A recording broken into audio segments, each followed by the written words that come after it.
नीलकंठ वर्णी ने गढ़वाल प्रदेश में अपनी कल्याण यात्रा को आगे बढ़ाया।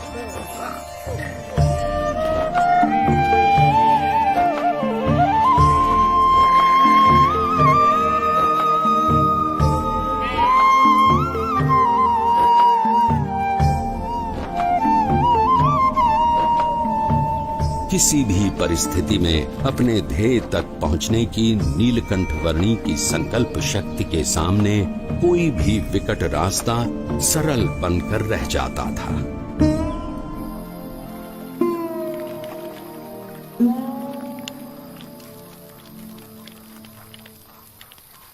अरे उस बच्चे को देखो, इतनी ठंड में इतने कम कपड़े, ये जिंदा कैसे रहता होगा? प्रकृति की हर कठिनाई को हंसते मुंह सहकर भी प्रकृति के तत्वों का आनंद लेते रहना नीलकंठ वर्णी के लिए सहज था। उनकी ये विलक्षणता कभी कभी प्रकृति के तत्वों में भी ऊर्जा का संचार कर देती थी।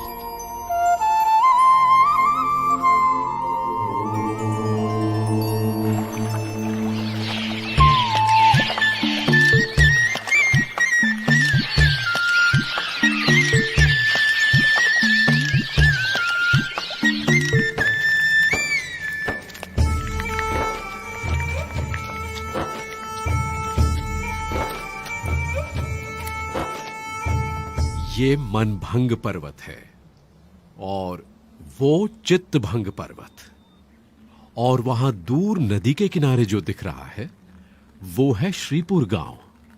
उस रास्ते से हम ऊपर केदारनाथ जा सकते हैं।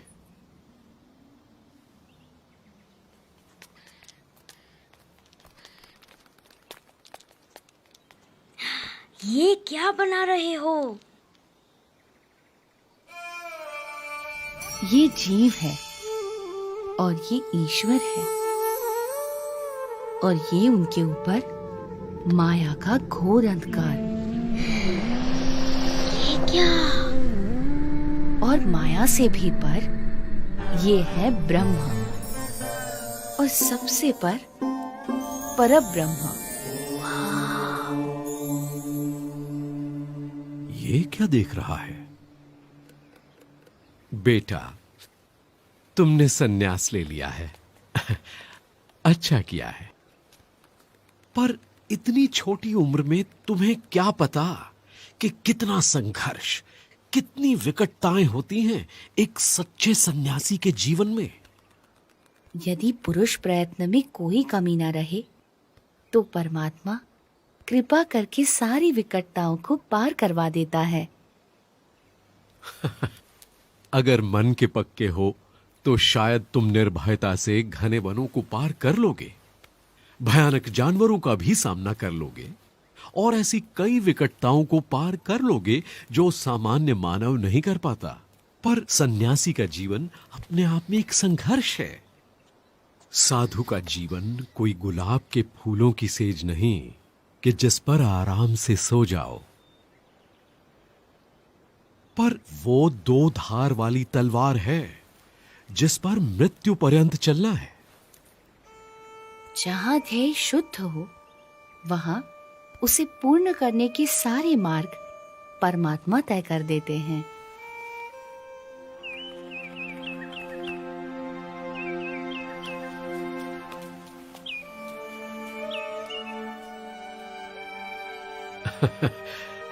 बच्चा है पर मन का पक्का है।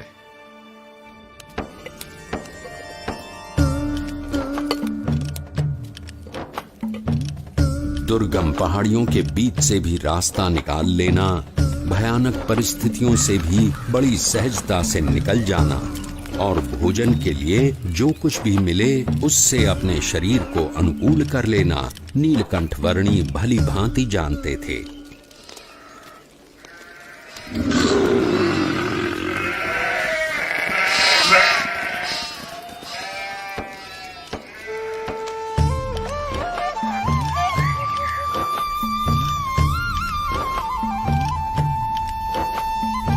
अपनी कल्याण यात्रा के दौरान नीलकंठ वर्णी श्रीपुर आ पहुंचे।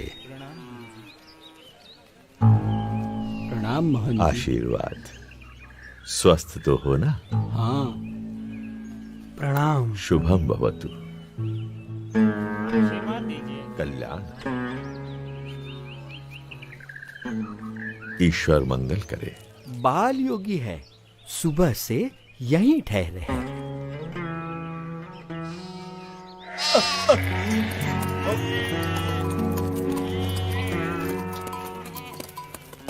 सब सुनिए, संध्या काल हो रहा है, सब सचेत हो जाइए। अपने मवेशियों को घर के अंदर ले लीजिए, बच्चों को भी ले लीजिए, सचेत रहिए। खेलना बंद करो, पता है ना बाहर कितना खतरा है। घर का ताला अंदर से बंद कर लेना, कोई बाहर ना निकले, ध्यान रखना। चलो चलो जल्दी करो, चलो जल्दी जल्दी सब कुछ अंदर रख दो। चलो चलो जल्दी करो। मैंने इस तरफ के दरवाजे बंद कर दिए हैं। भी सब बंद कर दिया है। चलो जरा जल्दी करो। चलो चलो तुम जल्दी पीछे करो। के सारे दरवाजे भी बंद कर दो। हाँ भैया। अरे कोई खिड़कियां भी खुली मत छोड़ना। अरे सामान आने के बाद अपने सभी लोगों को अंदर बुला लो, कोई बाहर ना रह जाए। बेटे, मैं इस कमलेश्वर मठ का महंत हूं। अंधेरा हो रहा है और रात बहुत डरावनी होगी। मठ के अंदर आकर रहो। अंतर का उजास बाहर के अंधेरे से डरने ही नहीं देता। अच्छा, अगर मठ में रहना नहीं चाहते हो तो फिर श्रीपुर गांव में कोई और ठिकाना ढूंढ लो, लेकिन यहां मत रुको। मैं बस्ती से दूर एकांत में रहना अधिक पसंद करता हूँ। लेकिन यहां रुकने में खतरा है। यहां रात में खूंखार जानवर आते रहते हैं। इंसान हो या मवेशी, किसी का भी शिकार कर लेते हैं। यहां रात की हवा में मृत्यु मंडराती रहती है। तो आपका कहना है कि मृत्यु आपके मठ में प्रवेश नहीं कर सकती? क्या आपके किवाड़ या दीवार मृत्यु को रोक सकते हैं? मृत्यु को तो कोई नहीं रोक सकता मेरे बच्चे, लेकिन सामने से मृत्यु को गले लगाना भी तो उचित नहीं। यदि मृत्यु को कोई रोक ही नहीं सकता तो उससे डरना भी क्यों? जीवन से मोह ही भय का कारण है। जहां मोह नहीं वहां भय नहीं। तुम बालक भी हो और योगी भी।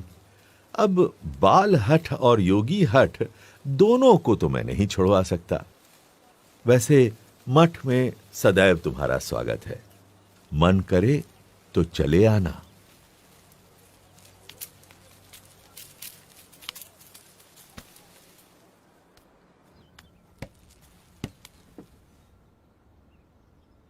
मुझे भय है, अगर कोई जंगली जानवर आ गया तो इसकी मौत निश्चित है।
शांतं भवतु, कल्याणमस्तु।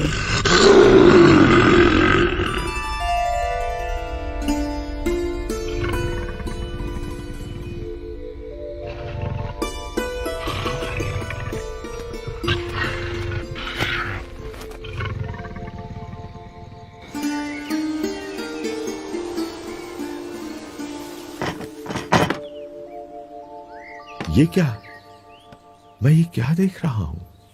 अकल्पनीय। जहां दिव्य प्रेम हो वहां भय नहीं हो सकता।